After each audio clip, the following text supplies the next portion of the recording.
गीता, माझा टिफिन अजून तयार नाही का? मला उशीर होतोय. हो झालं, मी टिफिन पॅक करून आणतेय. दीपक बडबडू लागला. मला कळत नाही की ही काय करत राहते. ही दिवसभर घरीच तर असते, तरीही या बाईचे काम वेळेवर होत नाही. आज या गावंढळ आणि अशिक्षित बाईमुळे मला ऑफिसला जायला उशीर होईलच. तेवढ्यात गीता टिफिन घेऊन आली. दीपक तिला पाहताच रागात म्हणाला, आज पुन्हा उशीर झाला. आज बॉस पुन्हा ओरडेल मला. तेही तुझ्याचमुळे. ऑफिसमध्ये किती पापड लाटावे लागतात, तुला माहित आहे का? तू कधी ऑफिसला गेली आहेस का, जे तुला कळेल. गीता म्हणाली, उशीर माझ्यामुळे नाही झाला, तुम्ही स्वतःच उशिरा उठलात. मी तर फक्त 5 मिनिट थांबा म्हणाले, कारण अंशी स्कूल बॅग पॅक करत होते. दीपक म्हणाला, तुला काहीही बोललं तरी तू ऐकून थोडीच घेणार आहेस. उलट उत्तर तयारच असतं तुझं. मी ऑफिसला जात आहे. गीताने अंशला नाश्ता दिला. सासूबाईंनीही चहा आणि नाश्ता दिला. मग घरची कामे करू लागली. अंश शाळेत गेला. गीता ही तिच्या कामात व्यस्त झाली. मग सासूबाईंची आंघोळ करून त्यांना खाऊ घातले, थोडी विश्रांती घेतली आणि मग संध्याकाळच्या कामात व्यस्त झाली. संध्याकाळी 7 वाजता दीपक ऑफिसमधून आला होता. अंशही खेळून आला होता. सगळे जेवायला टेबलावर बसले. तेव्हा अंश म्हणाला, आई, उद्यापासून तू माझ्या शाळेची बॅग पॅक करू नकोस. आज भूगोलाच्या वहीऐवजी तू मराठीची वही दिलीस. भूगोलाच्या तासाला मला मॅडम खूप ओरडल्या. हे ऐकून दीपक पुन्हा चिडला. अगं, जी कामं तुला येत नाही ती कामं करायला जातेसच का तू? तू विसरलीस का तू फक्त 8वी पास आहेस? कधी शाळेत तरी गेली आहेस का? ते तुला माहिती असेल की शाळेमध्ये कोणत्या तासाला कोणती वही न्यावी लागते. बिचारी गीताचा चेहरा पूर्ण उतरला. तेवढ्यातच जेवण बघून अंश म्हणाला, हे काय आई, नेहमी डाळ भात भाजी बनवतेस. कधीतरी पास्ता नूडल्स असं बनवत जा ना. माझ्या टिफिन मध्ये सुद्धा नेहमीच तू चपाती भाजी देतेस. माझ्यासोबतचे मित्र नेहमी वेगवेगळे पदार्थ घेऊन येतात आणि मी मात्र तीच तीच चपाती भाजी घेऊन जातो. तू नवीन नवीन पदार्थ का शिकत नाहीस? आता तर इंटरनेटवर कितीतरी पदार्थ शिकवले जातात. अरे अंश बाळा, मला इंटरनेट कसं वापरायचं ते माहित नाही. तू मला सांग, मग मी ते शिकून घेईन. लगेच दीपक म्हणाला, आली मोठी इंटरनेट शिकणारी. अजून साधा फोन सुद्धा वापरता येत नाही. माहित नाही काय बघून बाबांनी माझं लग्न हिच्या सोबत करून दिलं. दीपकचं बोलणं ऐकताच गीताच्या डोळ्यातून अश्रू वाहू लागले. गीतासाठी हे सगळं काही नवीन नव्हतंच, नेहमीच होतं. मागील 15 वर्षापासून ही हेच ऐकत आली होती. दीपकचं बोलणं तिच्या मनाला खूप लागलं. त्यामुळे त्या दिवशी गीता जेवली सुद्धा नाही. तिने किचन मधील सर्व कामं आवरली आणि तिच्या रूम मध्ये गेली. बघते तर काय, दीपक आधीच झोपला होता. ती विचार करू लागली, आधी दीपक असा नव्हता, मग आता हे सर्व काय चालू आहे? खरंच मी सगळ्या जगाच्या मागे आहे का? आता जग कुठे पोहोचलं आहे? नवनवीन गोष्टी मी शिकून घेतल्या पाहिजेत का? विचार करता करता तिला मागच्या गोष्टी आठवू लागल्या. गीताच्या घरी फक्त तिचे बाबा आणि एक भाऊ होता. ही 6 वर्षाची असतानाच आई तिला सोडून गेली होती. गीताने आपलं शिक्षण 8वी पर्यंत पूर्ण केलं, परंतु नंतर तिला घराची जबाबदारी सांभाळावी लागली. आपल्या भावाला अगदी प्रेमाने सांभाळत होती. 17 वर्षाची होताच तिच्या वडिलांनी तिचं लग्न आपल्या मित्राच्या मुलाशी करून दिलं. त्यावेळी दीपक 21 वर्षांचा होता आणि तो आपले शिक्षण घेत होता. दीपकच्या घरची श्रीमंती पाहून गीताच्या वडिलांनी तिचं लग्न लावून दिलं होतं. श्रीमंत असल्यामुळे दीपकला जास्त काही करण्याची गरज नव्हती.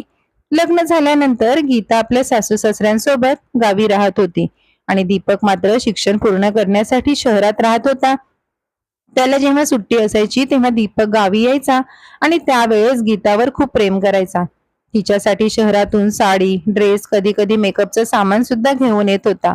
दोघेही खूप आनंदात आपला संसार करत होते. शिक्षण पूर्ण होताच दीपकला शहरात एक चांगली नोकरी लागली. त्यानंतर दीपक गीताला सुद्धा शहरात घेऊन आला. सुरुवातीला सर्व खूप चांगलं होतं, पण जसजशी दीपकची प्रगती होत गेली तस तसं दीपकचं वागणं बदलू लागलं. तो कुठेही आपल्यासोबत गीताला घेऊन जात नव्हता. तिला प्रत्येक गोष्टीत तू गावंढळ आहेस असं बोलत असे. जेव्हा केव्हा गीता म्हणायची की मला तुम्ही तुमच्या सोबत बाहेर का घेऊन जात नाही, तेव्हा तो म्हणायचा, मला तुला माझ्या सोबत घेऊन जायला लाज वाटते. माझे सर्व मित्र खूप शिकलेले आहेत आणि त्यांच्या बायका खूप मॉडर्न आहेत आणि तू बघ कशी गावंढळ. तुला माझ्यासोबत नेलं तर सर्व माझ्यावर हसतील. तू शहरात आलीस तरी तुला कळत नाही का कसं वागायचं? आजूबाजूच्या बायका बघ कशा राहत. राहतात. माहित नाही काय बघून मी तुझ्या बरोबर लग्न केलं. माझी बुद्धी भ्रष्ट झाली होती. लग्नाची 5 वर्ष खूप आनंदात गेली होती, पण आता तिला नेहमीच हे ऐकावं लागत होतं. अंशचा जन्म झाला तोवर तिचे सासरे आणि तिचे वडील दोघेही या जगातून निघून गेले होते. त्यावेळी सासूबाई गीताजवळ राहायला आल्या. गीताच्या सासूबाई खूप चांगल्या होत्या. त्या नेहमीच दीपकला समजवायच्या. गीता जास्त शिकली नाही तर काय झालं, तिच्या जबाबदाऱ्या तर ती चांगल्या प्रकारे निभावत आहे. 8वी पर्यंत शिकली आहे, गरजेपुरता हिशोब जमतो तिला. मग तुला आणखी काय पाहिजे? आणि जर तुला एवढंच वाटत असेल तर तू तिला पुढे शिकव ना. त्यावेळी दीपक हसायचा आणि म्हणायचा, आई आता ही काय शिकणार, वय काय आहे हिचं, लोक हसतील माझ्यावर.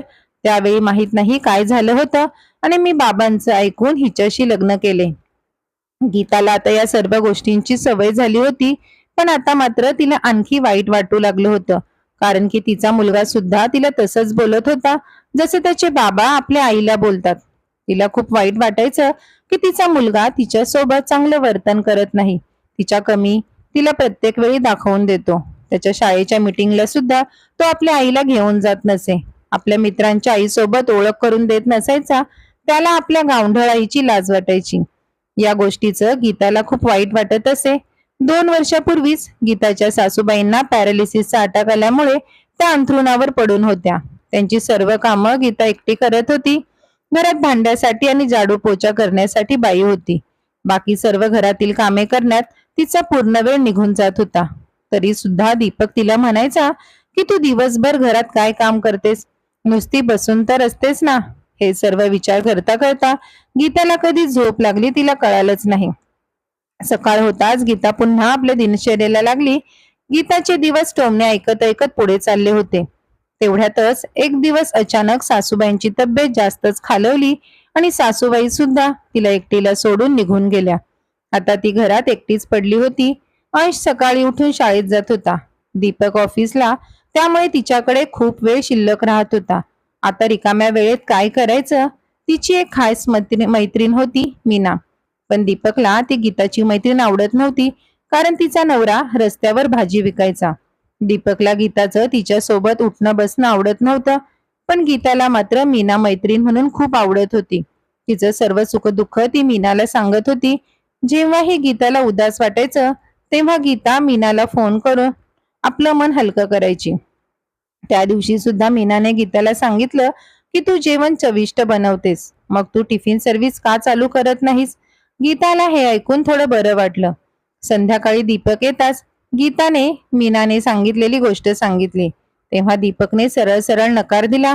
म्हणाला, तू अशा छोट्या छोट्या गोष्टी करून माझं नाव धुळीत मिळवायला निघाली आहेस का? तुझ्यासारखी गावंढळ मुलगी फक्त हाच विचार करू शकते. तुला तुझ्या इज्जतीची पर्वा नाही, परंतु माझ्या इज्जतीची तरी पर्वा कर.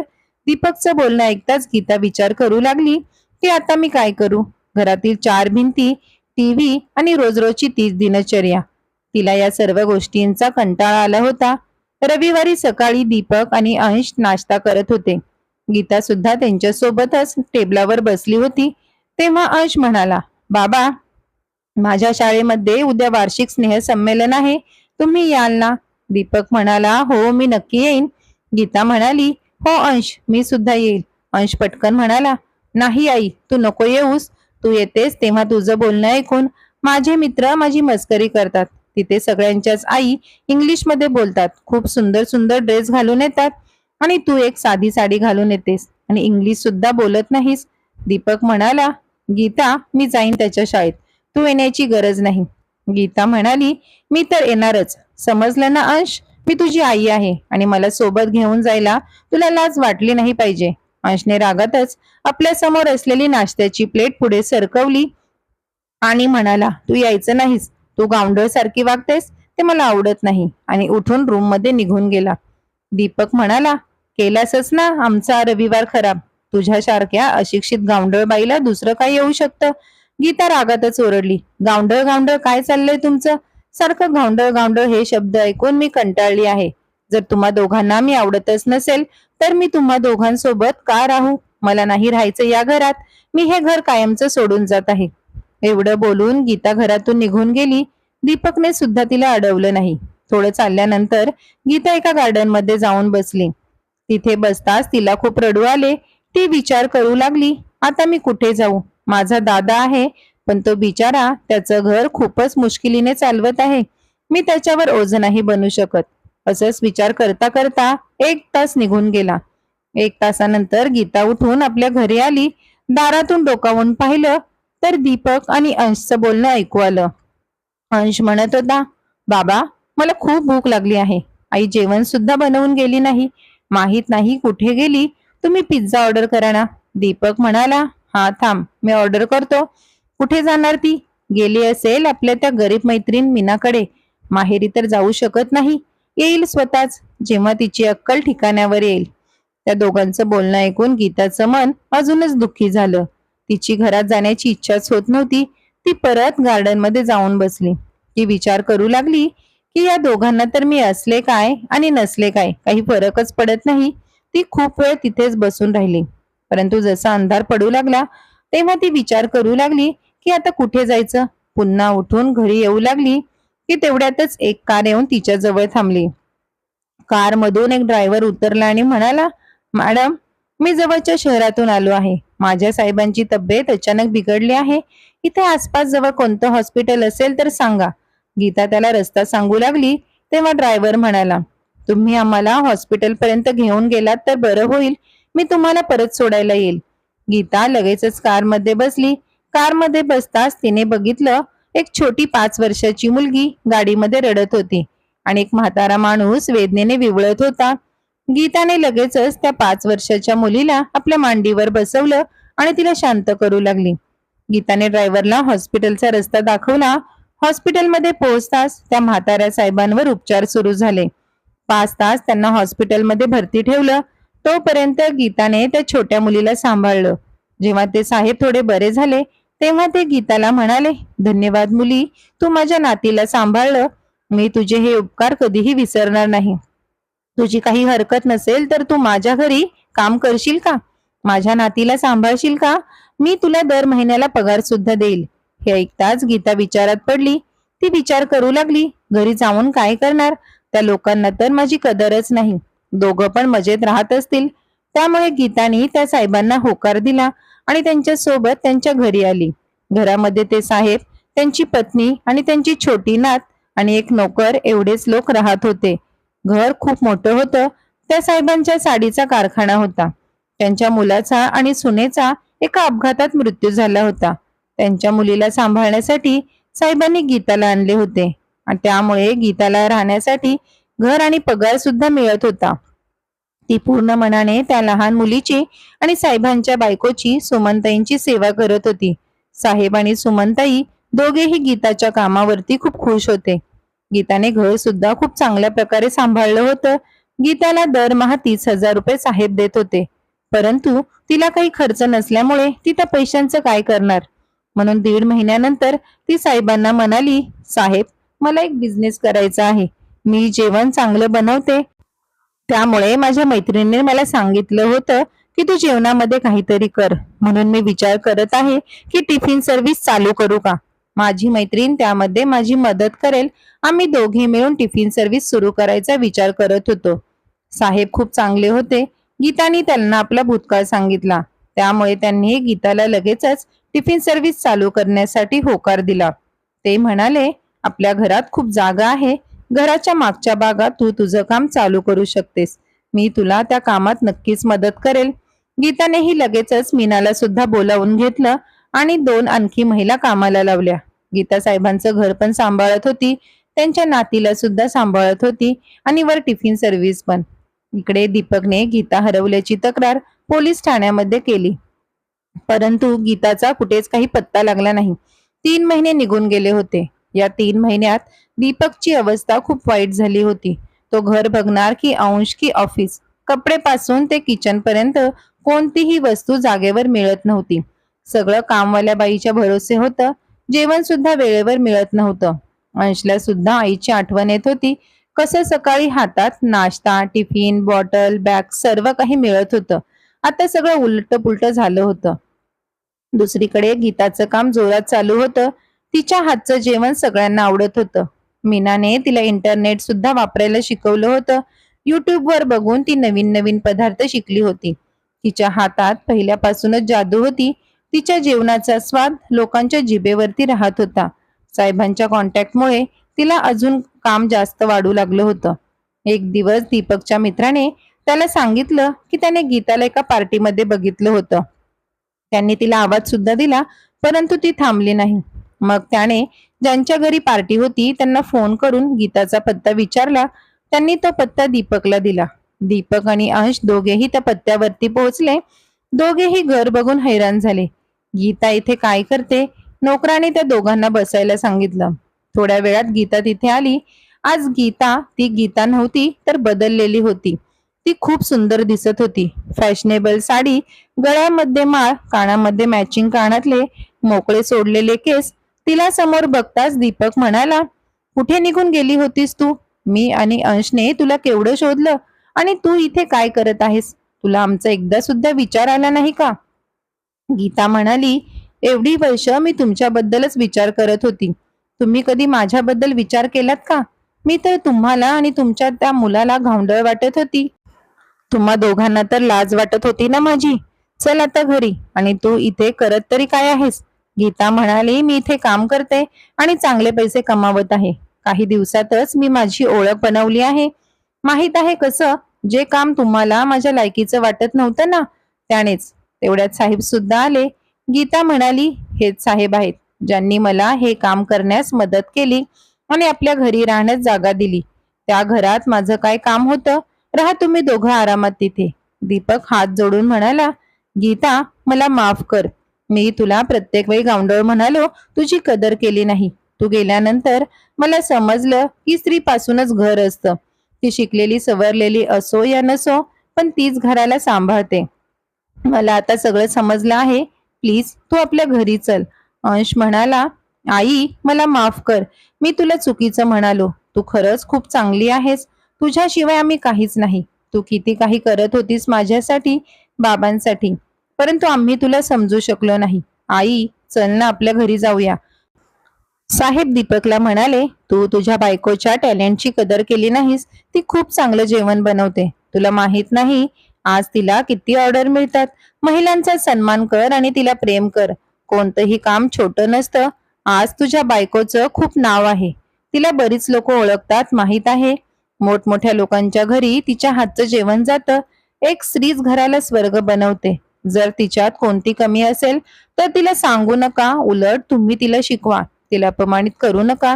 गीताच्या डोळ्यातून अश्रू वाहू लागले. ती म्हणाली, आजची स्त्री कोणापेक्षा कमी नाही. ती पुरुषांची बरोबरी करू शकते.